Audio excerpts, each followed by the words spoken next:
world, make it better place for you and for me.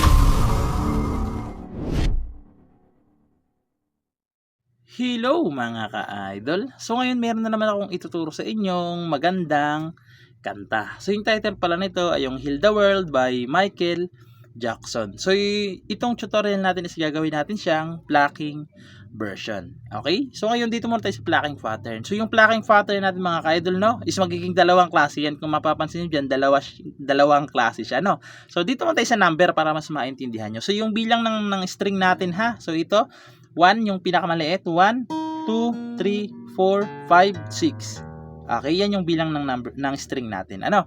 So yung base nito mga ka-idol, no, kasi yung number na nakikita nyo dyan sa plucking pattern na yan is gagamitin nyo na yan tuwing papasok yung chords. Okay, baseline yung mag-iiba niyan. Okay? Babase mamaya yung base sa taas ng chords, yung number sa taas ng chords, yun yung base mismo nila, yung number. Okay? So yung plucking pattern natin din, yung number is ganito lang. 3, third string yan, ha. 3, 2, 1 sabay, tapos 3. Pag nasa loob ng open close parenthesis yung chords, isang beses nyo lang gagawin. Okay? Halimbawa, nasa loob ng open close parenthesis, ganito lang siya, 3, 2, 1, 3. Lilipat agad. Okay?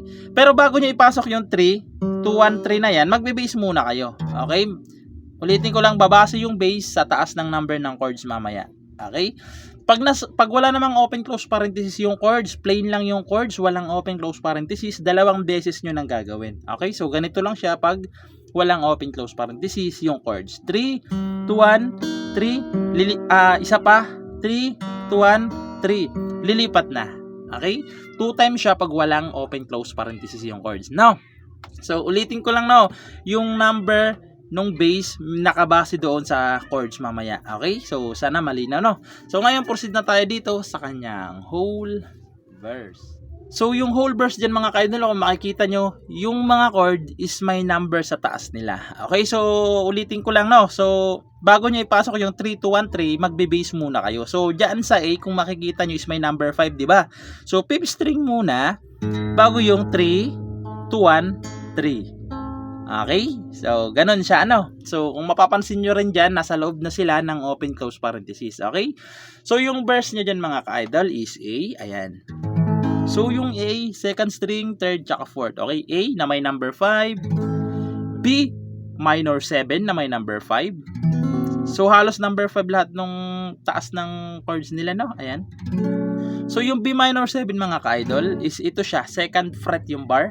Sa kanyang third fret, second string. Sa kanyang fourth fret, fourth string. Ayan yung B minor 7 na may number 5. Tapos, ganyan pa rin yung shape ng daliri ninyo. Uusog lang to sa 4th fret pag C sharp minor 7 na siya. So ganun. Okay? C sharp minor 7. Ayan, C sharp minor 7. Pasensya nyo na mga kaidol, naputol.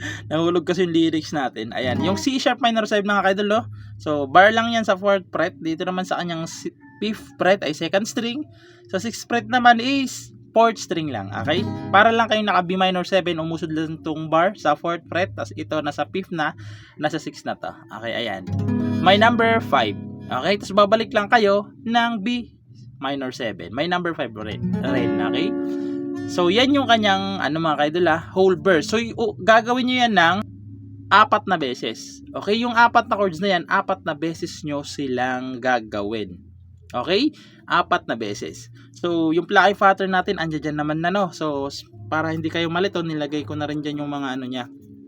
Yung mga tawag nito. Basta yung plucking pattern niya may open close parenthesis na, tsaka meron ding wala. Ano?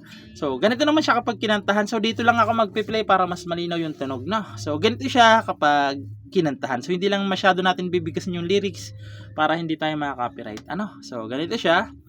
There is a place in your heart and I know that it is love. 4 na beses na la la la na na na na na. Pangatlo na really try and I know need to try. Pangapat la la la na na na na na. Tapos pre-chorus papasok na yung pre-chorus. There are we together. Papasok na yung kanyang pre-chorus. Ano? So ngayon proceed na tayo sa kanyang pre-chorus. So yung pre-chorus niya dyan mga ka-idol is naging B minor na siya. So yung B minor mga ka-idol, di ba naka B minor 7 kayo? So yung B minor 7, iipitin nyo lang yung third string sa second fret. Okay? So ayan na, B minor na siya. B minor 7 yan, B minor na to. Okay? B minor, tapos naging C sharp minor. So yung C sharp minor mga ka-idol, ganun din, iipitin nyo lang din yung third string sa 6th fret. Ayan. B minor na, C sharp minor na siya. So may mga number yan, hindi ko na lang binigkas, no? So ayan. Tapos pupunta kayo ng D. So yung D, first, second, third. So may number na rin yung D ha. Ayan. Tapos nyan, pupunta kayo ng C sharp minor. May number ulit yan. Tapos papasok na dyan yung B minor na wala ng open. Okay, B minor na wala ng open. Tapos E na walang open. So yung E natin is third string, fifth, tsaka fourth lang. Okay, E. So may mga number na yan ha. Hindi ko lang binigkas para mabilis na yung tutorial natin. So ganito naman siya kapag kinantahan sa pre-chorus. So ganito siya. There are we together, cares enough for a living, make a better place. Tapos E, make a better. Tapos papasok yung chorus, heal the world. Papasok na yung part ng chorus. Ano, so pagpasensyahan nyo na mga kadalo kasi hindi talaga natin pwede siyang kantahan kasi baka makapiright tayo. Ano? So ngayon, proceed na lang tayo sa kanyang chorus. So yung chorus niya dyan mga ka-idol is A. Sorry, ayan A. So hindi ko na rin bibigkasin yung mga number nila, no, kasi nandiyan naman sa taas nila. Tapos yung mga string na ituro na naman natin isa-isa. Okay, ayan A na walang open, B minor 7 na walang open, E na walang open, A na walang open. Tapos pupunta kayo ng F sharp minor na may open close parenthesis na. So yung F sharp minor is nasa second fret yung bar, sa 4th fret, 5th, tsaka 4th string. Ayan. F sharp minor na may open close parenthesis na, C sharp minor na may open close parenthesis na, D na may open close parenthesis, C sharp minor ulit na may open close parenthesis, tapos B minor na may open, D na may open, A na may open. So pagpasensyahan nyo na kung medyo mahaba-haba yung kanyang chorus, ano, pero alam ko namang kayang-kaya niyan. So ganito naman siya kapag kinantahan sa chorus. Heal the world, make a better place for you and for me and the entire human race. There are people dying, na na na na na na na na, la la la la la na na na na na. Okay? Tapos babalik lang ulit kayo sa mga verse. Okay? So ganun lang naman siya kadali tugtugin, napakadali lang, and sana nag-enjoy kayo at nagustuhan niyo itong tutorial natin, and good luck sa bago yung matututunan.